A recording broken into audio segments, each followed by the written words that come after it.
Back bonnet heads. This is part 2 of our recap of the 50th anniversary celebration we just had this morning. Not this morning. This is where my brain is right now, still nursing the coffee like baby Carrie. Yeah, just keep going. Yes, just keep going.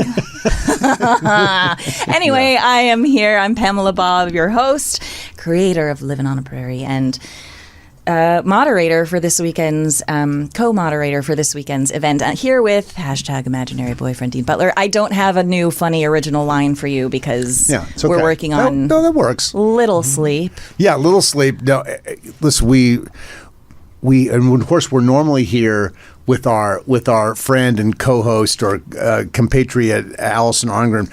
She is not with us because she immediately had to step out because she's doing her show. So those of you who know Allison know very well that she does these. She has turned France into like a visiting location for her one-woman show. Right. Confessions of a Prairie Bitch, and then she's got other titles with Patrick Loubatier that she, and I'm not pronouncing his name correctly. Loubatier. Okay, Loubatier, thank you. Patrick, all apologies. So okay, middle school friend, still comes in handy every now and then. Thank you. So so she's going to be in Pasadena tonight at the Sierra Madre Playhouse doing her latest show in French. So I would think that if there are French people in Los Angeles who really speak French well, or anybody who really speaks French well, make your way to the. You'll be making your way to the Sierra Madre. And I think the last part, she's going to do the Q&A in English. Oh, okay, good. So there will be some English. Yeah, that'll be nice for her that she can do it that way. Yeah. I'll be there because I'm here in LA. I'm here in the studios, which is so nice. We have been, it was so funny. When we all arrived, we were at, was it Wednesday night? It was Wednesday. Wednesday night. All right. That's when I arrived. So we were there. We'd been there all day doing Good Morning America and setting up the build of those sets. And I think it's 7 o'clock or something, and I'm ready to go home for the night. And I'd been up since 3:30, took an early morning flight. Yeah. Yeah. So, but I'm driving out, and I see this text on my phone. I'm right behind you, and I'm thinking, what? I'm just so zoned out. I'm just not thinking about that. We're in the parking lot. Yeah, and I'm driving out, and all this. So I stopped to make a phone call to call Catherine, and I see I'm right behind you. Who's right behind me? And so I turn around and I see these two familiar faces, but it's completely out of context for me. Who else? I'm trying to think of who else was there. It was you and Chris, and who was the third person? And Kevin Tyson, who is our prairie wrangler for me and Chris. Wonderful stage manager at the tent. And so, Pamela, you come up, Chris Chaika. I mean, it's like, oh my God, it's so great to see you. And we're talking. And it occurred to me, it was the first time that with you and I, that we'd ever been in the same space together in person. We've been Zooming, talking, and everything. We've been working together for over 2 years now. Yeah. And this is the first time in-person meeting. In person. So I had to turn off the car and jump out, give you a big hug, and it was like because I realized. Yeah. Anyway, it was just the start of what an intense weekend, and we're going to talk more about it. Take us into this show. I will talk more about the great event. Yeah, and I'm so glad we're doing these recap episodes too, because there's so much to talk about. But I am going to say from the studios of UBN Go in Burbank, California, which I am in right now. Insane. Visit simivalley.com. Prevents you guys lack of sleep. Do it again. Go. From the studios of UBN Go in Burbank, California, Visit SimiValley.com presents a special event podcast. This is Little House 50 for 50. Brain scramble. This is where we are, talking in circles right now. When I say lack of sleep, I'm legitimately saying for all of us. I mean, I know for you've been working around the clock, and for Chris and I, who were here, I mean, we had so much research to do. We had so many panels to do. We had to. How many panels was it in 3 days? I believe it was for each of us. Each of us had 14 panels in 3 days. That's 14 talkbacks. So there was a lot of research and work. I mean, it was real homework, making sure our questions were good and there were enough, and my body just would not let me sleep the entire time. There was just too much. Yeah. What were the big surprises for you? I mean, because now there were surprises for all of us because there were people who were on panels, and we're going to meet one of them in a moment and talk. But so, all of us in the cast, we have a sense of each other. Karen Grassley's always described us as not like brothers and sisters or close intimate family, but we're like cousins. And that's where we are at close cousins and sometimes distant cousins. But we're cousins. We know we're part of this thing that's larger than we are, and we respect it, and we are connected by it. So we do have that sense of who we are. But you, and you've met a whole bunch of us, but prior to this. But so what would you take away from this weekend? Well, first, I was surprised by how many people came up and said they love the podcast. Not because I'm surprised people are loving the podcast, but because, I'm in my living room at home recording this. You guys are here, and we know we make it, and we know it goes out into the world, but you don't know you don't know the reach, and you don't really know the reactions, and you're hoping it's translating okay. And that was a really beautiful thing, was how many people were like, we love the podcast. We love it. Thank you for doing it. So that was great. And I just think I was surprised by how very willing people were to talk about it on these podcasts. You have someone like Linwood Boomer who showed up for this and who was on a panel, and I've never heard him talk about Little House on the Prairie. I don't know if there are any interviews with him talking about Little House on the Prairie. And so I wasn't sure if he was going to be really as open as he ended up. He was so open, and he was so great and so happy to talk about it. And that was a relief, because I just didn't know what the read was going to be. Ketty Lester. That's all, enough said. Ketty Lester. And it was just I honestly think with everything going on, I think the panels were the heart and soul of the event. And people really let their guard down and really opened up. And especially that Sunday, I think because it was the last day. People really, I think it was really hitting home of what this was. And maybe this might be one of the last times, certainly the last time that this kind of scale of the event. The odds of this scale of group ever coming together again in an event like this are just, I think, very long. I don't see it happening again. So I felt people receiving the love really on that Sunday more than the other previous days. And I was really emotional on Sunday. It was so embarrassing. I cried in 2 of the panels. The audience member had to give me tissues twice. It was just like, I'm a mess today. Also, lack of sleep. Yeah. But I will say Karen's last panel on Sunday morning at 11 o'clock Pacific time was on a scale that it was like a spiritual moment of time. First of all, the sound guy hyped up the crowd, which he hadn't done for any of the other panels. He hyped up the crowd. It was like, I was like, is there a DJ out there? What's happening? He was like, all right, everybody on your feet. And he played Sweet Caroline. So they were all singing before. Sweet. But she pulled a Jonathan Gilbert, which is, she just went on stage because they were playing her song. And the audience, and I was like, Karen! Like, she was walking on stage before anyone announced us. And she was like, they are playing my song. I am going out there to receive this. And so she just went on. The crowd went crazy. I got myself on the stage. Everyone got on their feet. We're giving her a standing ovation. She was just standing there, hand on her heart. Her eyes just started welling with tears. She just kept looking at me like, what? I can't believe this is happening. Yeah. And then again, just this sort of magical panel. One of the questions was, what did Mom mean to you? Mm-hmm. And she was supposed to answer, what do you think Mom meant to people? And she sort of couldn't come up with one right away. So the audience started shouting out what she meant to them. So they were shouting out compassion, your smile, unconditional love. I mean, just one after the other. And I was repeating, you. And it was beautiful. And then at the end, someone just yelled, And you were also hot, which got a huge laugh. Karen, look, I think I agree. Karen was hot. She absolutely was. I think Karen That's your was, mother-in-law. I know, and I'm just going to be bold and say that because I think she was absolutely one of the most beautiful women stunning. working on television during that era. I know that when I've talked to Melissa over the years, and Melissa, little 9-year-old Melissa with her buck teeth and everything, when she met Karen, she looked up at Karen and thought, this is the most beautiful woman she'd ever seen in her life. And she was in awe of Karen and how beautiful she was.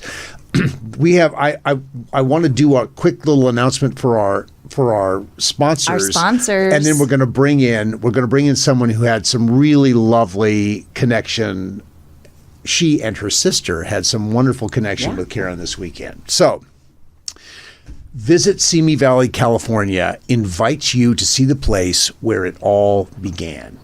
This March, this last weekend, at the Little House on the Prairie 50th Anniversary Cast Reunion Festival, it was amazing.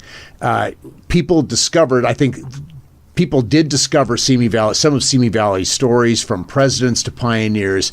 They could visit and can visit in the future iconic locations like the Reagan Library, Big Sky Ranch now, and more. Make your own memories at visitsimivalley.com.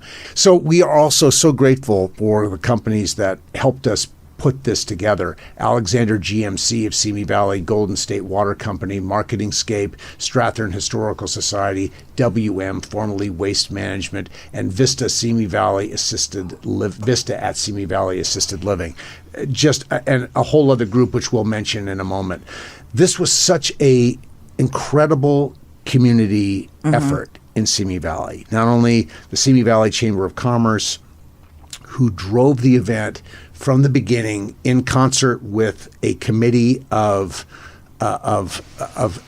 passionate Little House fans, dedicated cast members. people, yeah, absolutely, working day and night. Yeah, and then of course Friendly Family Productions, who is the license holder, the rights holder to all things Little House for film, television, and merchandising, and all of that. They have been involved in this. The Friendly Family has been involved in Little House going back to 1973.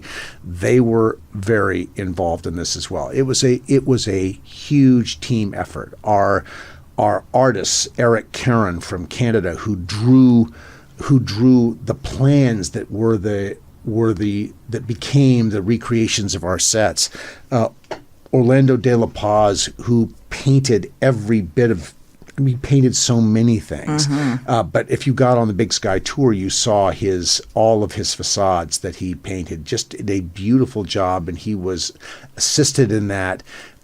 But it was his brushstrokes that brought those things to life. Yeah. And then on our stage, Todd McCraw and Bo Puckett and Kevin Tyson on the stage, who you worked with, Kathy Van Etten, the president and CEO of Simi Valley Chamber of Commerce, Kayla Slack, who was just everywhere, John Tolson, who helped coordinate buses. It just goes on and on and on, the people who did this. And it was just this incredible effort. And there were hundreds of volunteers from the city of Simi Valley who came out to meet. You can't do an event like this without volunteers. So I've been talking. I want to bring in. So 6 months ago, we were in Oklahoma. We were in what was the town? Pawhuska, right? Where Pioneer Woman. Where Pioneer Woman, and it's where Martin Scorsese shot the Flower Moon. Killers of the Flower Moon. Thank you for being our brain. Yeah, in Pawhuska. So it's that voice. It's a voice that I'm going to connect you to in a moment. So I met this lovely young woman who is an influencer in Oklahoma. And speaks to a growing audience. I think you speak to around 70,000 on a regular basis now. Maybe it's more than that at this point.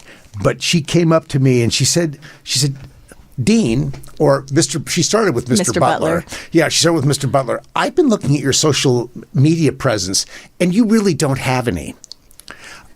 I think I could help you grow this. And she did this in this very sweet way, wonderful, assertive, confident.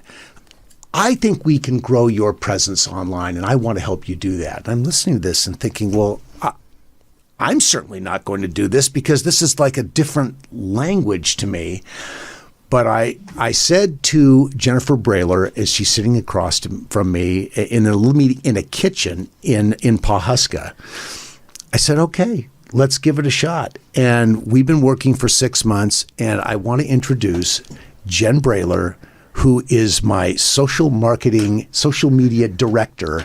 And I'm just so thrilled with everything that you have done. And it's been a great partnership. Let's say hi to Jen Hi, Brayler. guys. Hi, Jen. Thanks so much for having me. Oh my goodness! So you came to Simi Valley to help support me and do social media that would impact everybody. What was your gut reaction to what you saw this weekend? Oh my goodness. Well, I'm a huge fan of the show to start. So me doing the collaboration in Pawhuska, that alone, my mom had actually found the flyer for the Pawhuska event and texted it to me and my sister and was like, the Little House cast is coming so close. We should go. And I was like, oh my gosh, yeah, we're going to go. But then I was in the shower and I was thinking about my life. And I was like, Like you do. Like you do. You do. don't. I do. Do you? Do you not, Dean? Do you not Yeah, think? no, I guess I do, but I wouldn't put it that way. I was thinking about my life. Okay. Think And of your I life. was Think of like- your choices. I know how it goes. I wonder if I could somehow be more involved. And I started just thinking, and my heart started beating really fast. And I was like, well, I'm an influencer. Maybe I could do some kind of collaboration, and maybe I could get a one-on-one interview with Dean, or maybe that would just be like a dream. That would just be the coolest thing ever. And so There's actually another side to that story. I think she's really sort of, greasing this a little bit. There's someone else that she would have much rather met. That okay, we'll weekend. get to that, Dean. Yeah, no, go ahead. We'll get to that. Yeah. We'll get to that. No. it We'll get there. We'll get there. But so I reached out to the Little House events where I was able to secure the collaboration.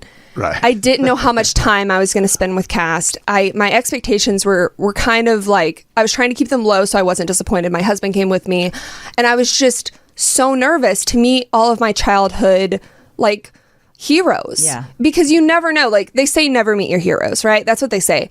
But so I tried to keep my expectations low, and when I got there and was able to experience Little House the cast is just unreal. Everybody was so kind to Jake and I.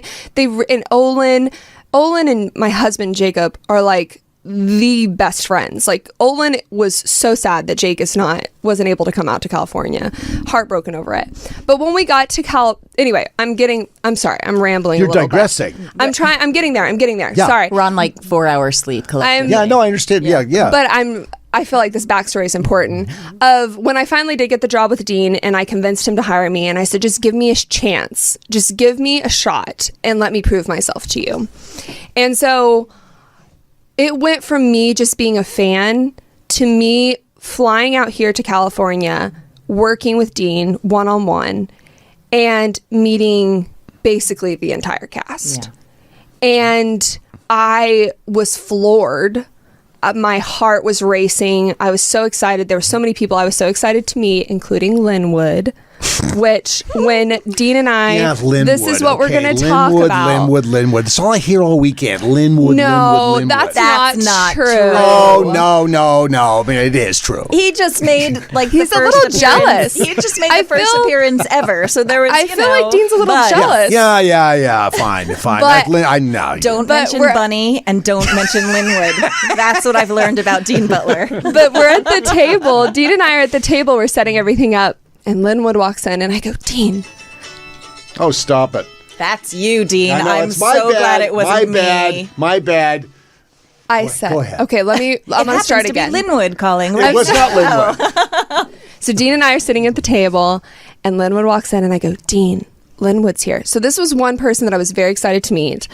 And I said, Dean, will you introduce me? And Dean's like, sure, let's go. And he was acting like it was no big deal. He was Dean was very chill about it. So we just walking up to Adam, it's no big deal. Adam Kendall, there he is. And Dean introduces us. I keep it together. I'm so profesh. I'm very profesh. I smile. I introduce myself. I'm like, I'd love to do some kind of content with you and Dean while you're here. He was so great, so sweet. We walk away, and I start tearing up a little bit. Falls apart. And Dean goes, Jen, was that a big deal for you? And I said, Dean, I loved him more than I loved you. See, that just like it just seared. Yeah, my but there were two camps. It was the manly camp or the Adam camp. Like it was a thing. It's a thing. But yeah. And it shows what type you are, really. Oh, if it makes you feel better, Dean. Yeah. I'm team manly.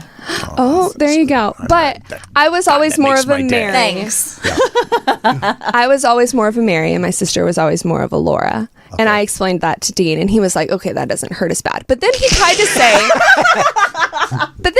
say that I said that Linwood was hotter than him. And I said, Dean, I never would have said that about myself. So you're making that up. I did not say that. I felt like you said that. I felt like that happened. I feel like I said that, but I didn't say that. I remember that happening. Speaking of that, I was moderating a panel with Linwood on it, and I was so excited because, again, like, we haven't heard from him. I've never heard any stories from him about Little House. There isn't really anything. So the fact that he was there and so open and so willing, it was great. I mean, he talked about his audition. He talked about... It was awesome. But at the end, there were audience Q&As, and that they had written it on cards. And we're going through these cards, and the last card was, as an actor, tell me how you prepared for the role of Adam for your audition, and then how did it translate when you were finally on set? P.S. Linwood, you're hot.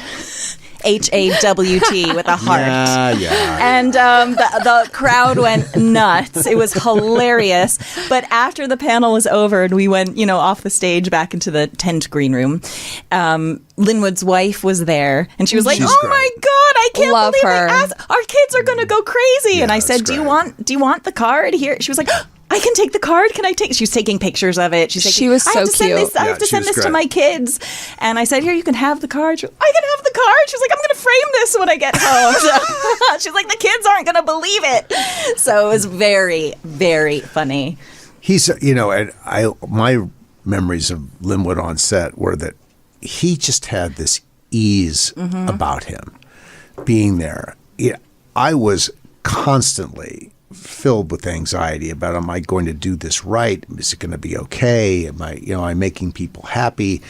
Linwood was sort of like Michael. He would sit in his director's chair with his leg crossed. He had a cigarette in his teeth, and all that hair working, and just telling funny stories. And Michael had to love Linwood because they're cut from the same cloth. Yeah, but it's funny. It's not how he presented on camera, but off camera, he and Michael were two peas in a pod. Well, that's interesting. And it's interesting he went on to create his own hit shows. But one of the stories he told was that one of the questions was, how was it working? How was your relationship working with Melissa Sue Anderson? And the first thing he said was, she was great. And he said, I knew nothing about being on camera. Nothing. Wow. And he said, we'd be on set and we'd be doing a scene, and Michael Landon would say, Linwood, take a step over, which means a centimeter over, but he didn't know. So he'd take, 2 feet, a step 2 feet. And he said, Melissa would just sort of take his hand and pull him back. And she was only 15 at the time. He was 20, she was 15. He said, she would just take my hand, pull me back, and sort of in the corner of her mouth go, okay, so when Michael says step left, it's just a tiny little inch. It's not. And he said, so she was teaching me the whole time. And she was so gracious about teaching him what to do. But the other question that I asked him, I just want to say, was, how did you feel about the choice for Adam regaining his sight? And he said, Michael knew what he was doing, so I just trusted that Michael knew what to do. He said, but he realized that, oh God, it's going to be a lot harder to act. He said, because eye contact now he has to see. Now he has right. to see. So he was like, oh no, I really have to act now, which was really funny and interesting. Yeah, that is interesting. That it added a dimension to the work that he hadn't had to conceive, deal with before. Which I had never thought of that aspect of it before. It was really great. Now, he was always a really nice presence on the set, and easy and relaxed. And okay, he may have come into it with a level of anxiety that everyone who's new has, but by the time I got there, he was like totally. No, he said he was 20 and thought he knew, blah, blah, blah, blah, but he also didn't know where his marks were. So it's a small thing. Yeah, you learn that quick. Yeah. Yeah, he was a delight. Yeah, no, I absolutely. It was a dream. It was a dream to meet him and be with him. People and were say hello. jazzed. It was. People were jazzed that he was there. Yeah, and it makes me really happy, Jen, to know that Dean, that you were able to. You didn't get to make hear your me weekend. hype you up on the panel yesterday. That's true. So I didn't. And you don't have to share with the audience unless you really want to. I will say, this is what I said on the panel. Just mention Bunny every now and then. That's his kryptonite. Just let me just knock say, him down a peg every now and then. I don't think I've ever told you this. Yes. When Jake and I left Pahuska, Yes. and Dean handed me his driver's license so he could get verified. Like, the man just gave me his driver's license and was like, here's my driver's license. Do what you got to do. He trusted me within 2 days. It was so wild. I was like, this man trusts me. Within like 2 minutes. Yeah. I mean, just something about her that I just said, I know that she's going to do a good job for me. Yeah. So we're leaving. We're on our way home from Pahuska. It's about an hour and a half. Jake's driving because I have all of Dean's accounts on my phone now, and I have to create him a TikTok and all this. And I'm sitting there and I'm just like talking to Jake, and I go, babe, I have Manly's account on my phone. Like, it's a huge deal. Like, I wasn't taking it lightly at all, Dean. And I fangirled hard. You haven't seen it. And I said, that'll fade after a while. Yeah, and I even talked about it on the panel yesterday, how sometimes in the mornings for our calls, I get a little nervous because we talk every stop it. week. Yeah. And it's like, and I said, that'll fade after Yeah, a that'll while. fade after a while. yeah. So I want to know thank you for that, Jen. You're And so welcome. And it means, Very sweet. very sweet. And I just think, I think the world of you and your sister, who this is really fun. This is fun. I was getting calls from Karen in the days before the event. Who is going to be looking after me? Right. And our event, for what we're doing, we were very challenged to have enough people that we had some knowledge of that could step in and do these jobs to work directly with talent and be trustworthy to collect money. And you really needed a handler. I mean, the event was huge. In that The schedule situation, was you did packed. need to do like that. you had to have someone taking care of you. So I realized, like on Thursday, that, or maybe it was Wednesday night, Thursday morning early, I realized, wait a minute. Jen, who is one of the most competent people I've ever met, has got her sister coming with her to this event. Jara. Jara. I wish she was here. Yeah. I know. Yeah. So I approached them, and it's, He gave me a quick hug. We walked give a in. quick hug. He Yeah, gave me a quick hug, went straight for Jara. and I said, Jara, can I talk to you for a minute? I've just met you, but I want to talk to you about possibility of working with Karen Grassley for the weekend. And she was game immediately. And I called Karen and I said, I have someone for you. You're really going to like them. I took Jen and Jara out to lunch. We went to Beepers or Beeps in Simi Valley, a little 50s joint. It was so cute. We're having lunch, and I realized Jara's a little sassy, and so I was thinking, wait a minute. Is Jara going to just be sassy with Karen? And Karen is someone who has, she has a presence about her, and she wants to be dealt with in a very particular way. Yep. And I'm thinking, all of a sudden, having a little anxiety, thinking, is Jarrett going to be a little too casual with Karen? So I had to address it. I stepped away to wash my hands, came back to the table and said, listen, You thought about your life, washing your hands. Washing my hands. Yeah. Think of your life. Didn't pass any toilet paper under the door. We haven't told that story yet. Yeah. Sorry. Yeah. Good. So I jumped it. But I came back and said, Jerry, I need you to, you see, you're a little sassy, and I just need to make sure that with Karen, at least initially, that you're not sassy. Right. Which, side note, when Dean says sassy, Jarrah and I hear that she's being somehow rude or disrespectful. So I am in a panic and I'm like, Oh, no. what did Jarrah do? Oh, God. Was Jarrah rude? Like, what's happening? And Jarrah is like getting red. Oh, Jarrah has no. hyperreactive skin. Yeah, and so of course, then I'm comfortable with seeing someone get red because I've gotten red. My whole life. So Jarrah's like, well, did I say something? Does Dean not like me? What's happening? No, what happened was Jarrah felt comfortable around Dean and I to just banter. Right. Jarrah is very quick. She banters. She sees the personal relationship that Dean and I have made over the last 6 months, and she felt comfortable just having fun and messing with us. Yeah. But because she wasn't super formal right off the bat with Dean, I think he maybe got a little nervous. And it makes sense. It makes total sense. And it's not But in vain. All right, so that and that comes was valid. from having me been raised Right. to I was raised to be how do you do? My name is Dean Butler. Right. And I am very, very like buttoned up Right. on the initial absolutely. meetings with people. That's just how I was raised Right. to do that. But I agree. But your sister, Mm-hmm. it's a compliment to her, read the temperature of the dynamic that was going on between you and I, and she just stepped into it. And Right. it was and I realized that once we talked about it, I realized, no, she has a filter. She Yeah. Well, and understands how to behave. what's interesting is that when she was being very proper with Karen did not like that. Correct. Oh. Correct. So it backfired, Butler. So Oh, it did? backfired. It's yeah. funny. Go for that? She, Oh, no. Oh, So well, see, what do I never no. listen to me? it's so funny because that night, Jarrah and I went back to the Airbnb, and Jarrah looks at me and she goes, Jen, I'm going to make this woman love me so much.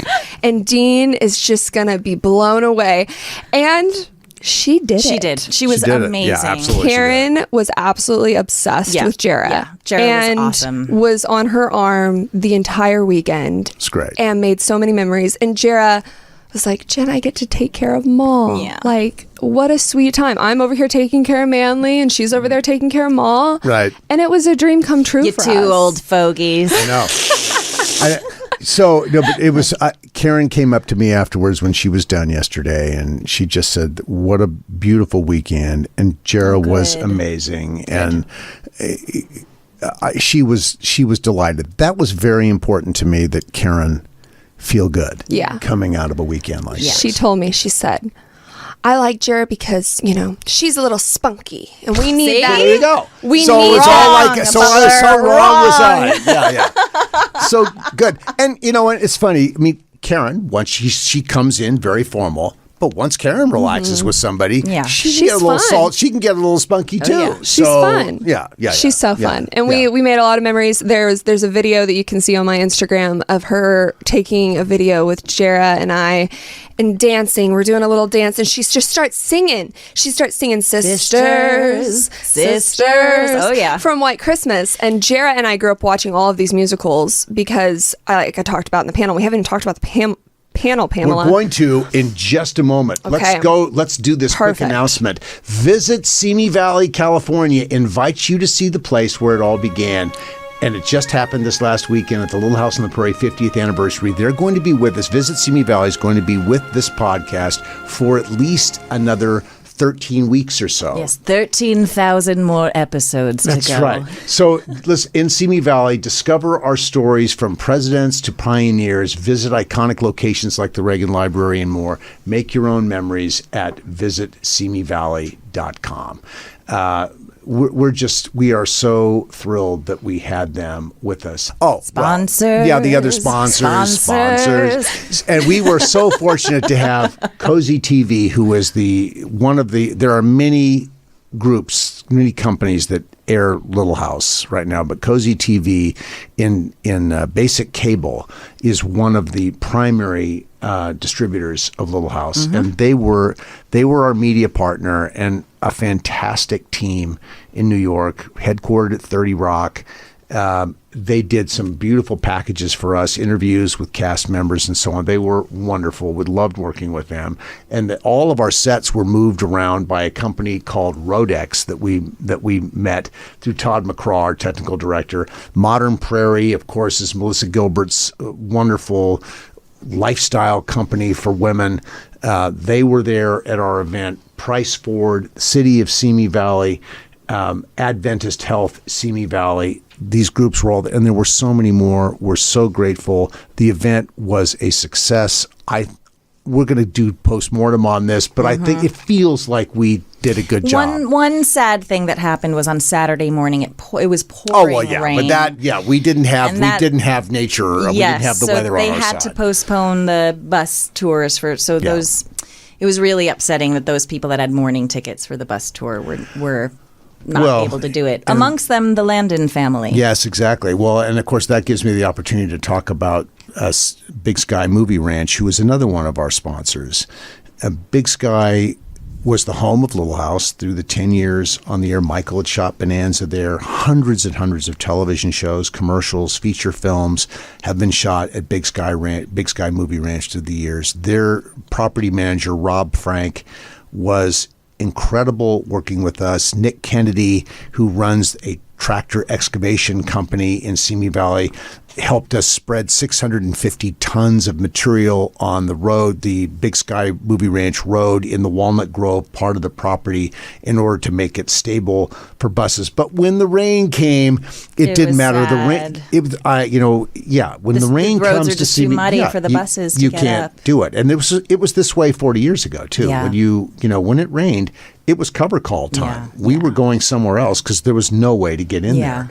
So, we tried to explain. We did explain that to fans. And I think that made them feel a little better. You also went out there on Sunday morning. And that's why I was explaining it on Sunday morning. And I think people said, wow, so it's just like it was back then. And I think people sort of liked that. That made them feel more comfortable. Anyway, thanks to all of these great companies and individuals who helped us bring this event together. It could not have been done without them. The two of the top moments of my experience this weekend was, on Wednesday when Chris and I arrived, Kevin Tyson, who was our wrangler, took us on a private tour of Big Sky Ranch. So we were able to go, just the three of us, in a car, and it was a beautiful day. I mean, it looked like Little House on the Prairie, and when we drove up, and it was just sort of mind-blowing and incredibly emotional. And so we were able to experience that, which was great and very sacred. It was very, very sacred. It was so special. And then the one panel, I was excited about all the panels, truly, and talking to Jonathan and talking to Linwood and talking to the Greenbush twins and talking to Wendy Lou and Brenda, because Brenda was here for this event too. Usually it's just Wendy Lou, but Brenda was there as well. And everyone is truly they're wonderful. Wonderful. But the one panel that I was my heart was the most excited about was the panel that Jen was on, and our very, very special guest, the one person that was sort of from the outside that came in, which was Jan Broberg, who explain the panel. The panel was titled Little House is a Safe Space, and it was actually born out of the episode that we did with Kimmy Rhodes a few episodes ago. Yes. In my opinion, the reason why Little House is enduring is because it's healing. It's a show that heals people. And what I've learned is that in many communities, trauma communities, that Little House truly is a tool that people have used and currently still use for healing trauma, whether it's current trauma, childhood trauma. And Jan Broberg, who is an expert in her field, she a horrific child sexual abuse survivor. She has a Netflix viral Netflix documentary called Abducted in Plain Sight, which was then turned into a 9-part series on Peacock. Which really went more into depth of how this happened to her and her family, called Friend of the Family. Colin Hanks played her father, Anna Paquin played her mother. And it was exceptional. And she has a book, and she has a podcast, the Jan Broberg Show, and a foundation, the Jan Broberg Foundation, which is about education and prevention to end childhood sexual violence. And so her story, as well as Jen Brawler, who is on the panel right here, who also had her story to tell. And then Alison Arngrim was on the panel as well, who had Yeah. her story to tell. Yeah. And the common link for this all was how Little House on the Prairie played a major, major role in their healing journey and experience. I mean, Jan literally says, Little House on the Prairie saved my life. And she doesn't mean that metaphorically. Right. She said she would have committed suicide had she not been watching Little House on the Prairie. So for me, this panel was incredibly important because trauma survivors are amongst us. We don't know. Jan said something like 40% of every audience are trauma survivors, if not more. And to link it with Little House on the Prairie, again, is the reason why this show is still enduring, why it's still out there, in my opinion.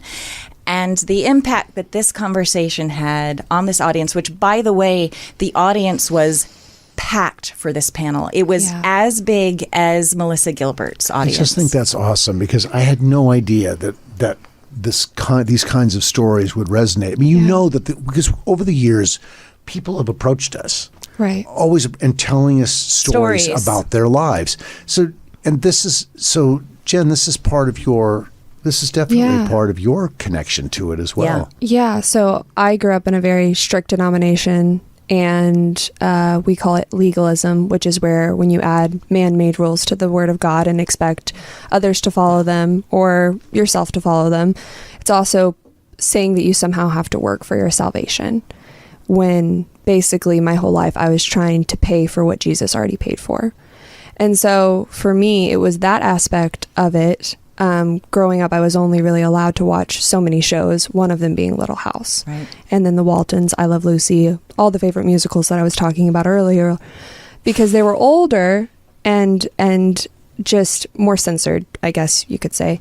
And so for me, Little House has always had a lot of nostalgia. My grandparents' names were Charles and Caroline, which is just so sweet. I love that. And wild. my papa has now passed away. My grandma's still here, but my papa is now gone. And so Little House has had a major role in my life. And now, even as an adult, being married and thinking about kids in the next few years of how I want my kids growing up with Little House. And so there's that aspect of it, of Little House being a safe place for me. And then the other aspect is that I had major brain surgery at 14. I had 2 inches of my skull removed, my first vertebrae. I was 2 weeks away from going paralyzed from the neck down. I was going blind and deaf. I was bedridden for, I don't even know how long, very long time. And it was really rough. And in that time, I couldn't really do much except watch TV shows. And one of those shows was Little House on the Prairie. And it was an escape and it was a safe place for me to be. And so, yeah. And the panel was so interesting because it came from 3 different aspects of trauma. So, you had Jan, which was the sexual abuse. You had Jen, who was the spiritual abuse. And then you had Allison, who, again, childhood sexual abuse, but her experience was being on Little House on the Prairie and how being in that show saved her life. Right. Yeah. So it was so fascinating to hear the 3 different aspects of it. And I will say the most powerful thing for me was at the end of the panel, Jan wanted the audience to know that if anyone wanted, she was going to stand outside on the side of the tent. And if anyone wanted to come up just for a hug or to share their stories with her, that she was going to be standing on the side of the tent. And Dean, let me tell you, there was a line of 50 people that were waiting to hug her and crying. And she spent time with each and every one of them. And people waited. They were willing to wait on this line to hug Jan Broberg and to share their stories. It's beautiful. And again, the audience, Jen, you guys were in it. So it's funny because on these panels, I would want to have eye contact with the actors on, we're having a conversation. So I wasn't really looking out into the audience. I would look at you. But for this particular panel, they would start talking and I would look directly at the audience because I wanted to get a feel of, is this resonating or not? And let me tell you, people were physically leaning in.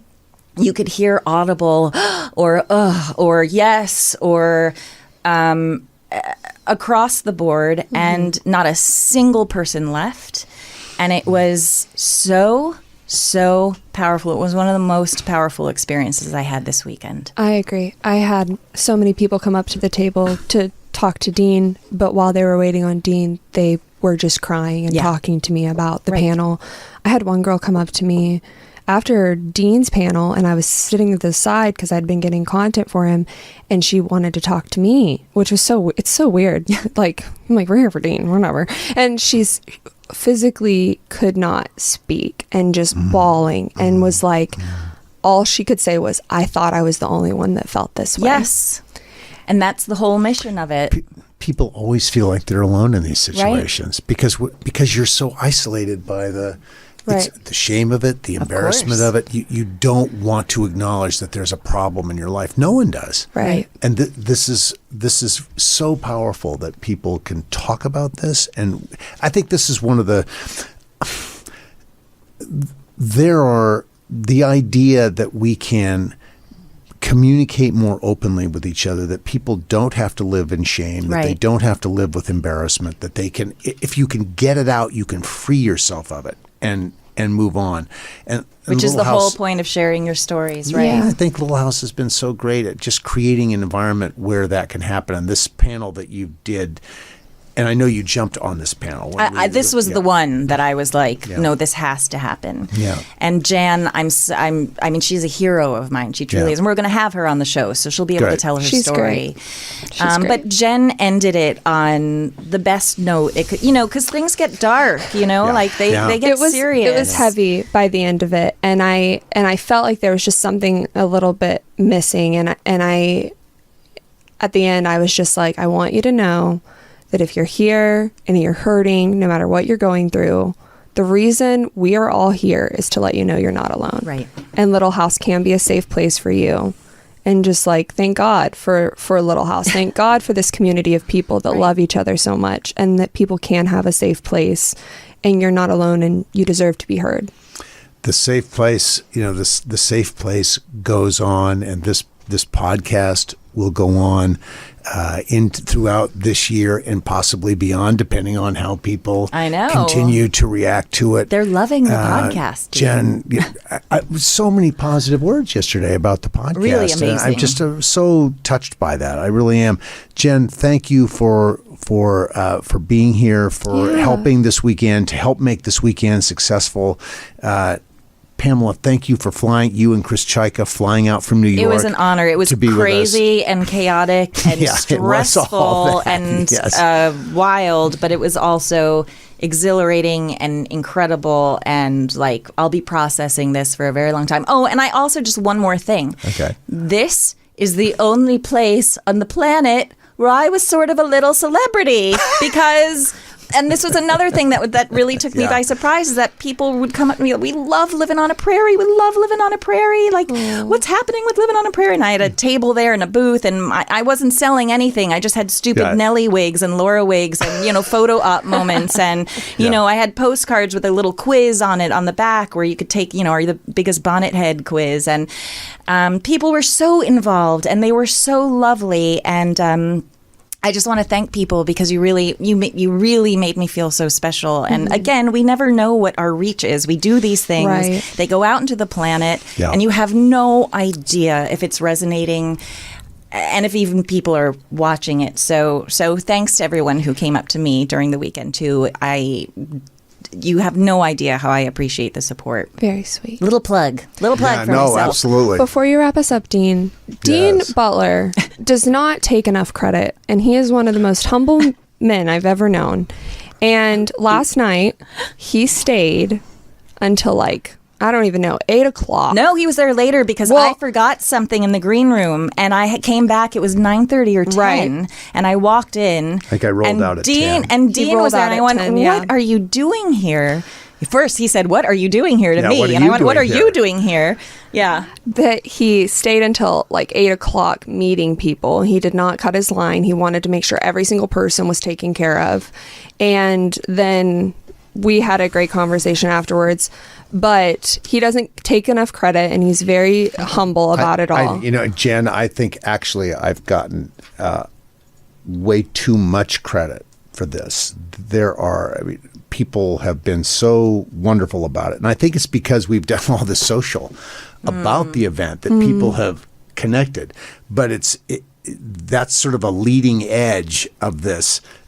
The names of people, the hours that have been spent, the talent that has been applied. It's Little House on the Prairie. It is so The Little whole House. Well, community Melissa was came talking about, you together. posted a video this morning about, I said to Melissa as we were talking, we tried to get everything we didn't get, but we tried. And Melissa she said, said, well, that's just what we're all about. We're That's the plucky and Prairie determined. way. And Yeah. it's the Prairie way. Right. Yeah. And we got it done as well as we could get it done within the limits of time and manpower and all that. And I think we did a pretty terrific job. We did the Yeah, I thing. think so. We did the thing. But I'm just saying, you deserve credit. And Well, thank you for all of your hard work. Oh, I want to say one last thing. Lucy Lee Flippin Oh! also. I I love can't Lucy Lee believe Flippin. Dean and Lucy had a panel together. Lucy is just the best, the coolest, the most wonderful, She's the most awesome. humble. She's so She also sweet. is someone that does not realize how beloved Yes. she is. She was blown away. Yeah. So that was another,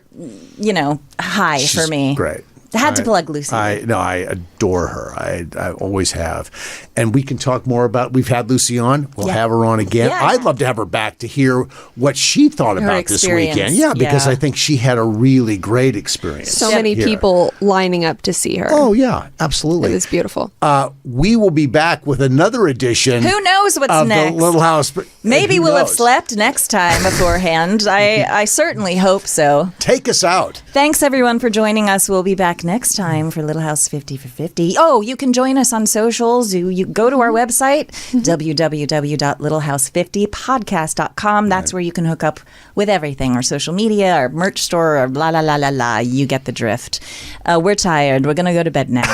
Good Thank you, night. everybody. Bye. Let's See you fly next time. away. Airplane Arms actually did it at the place.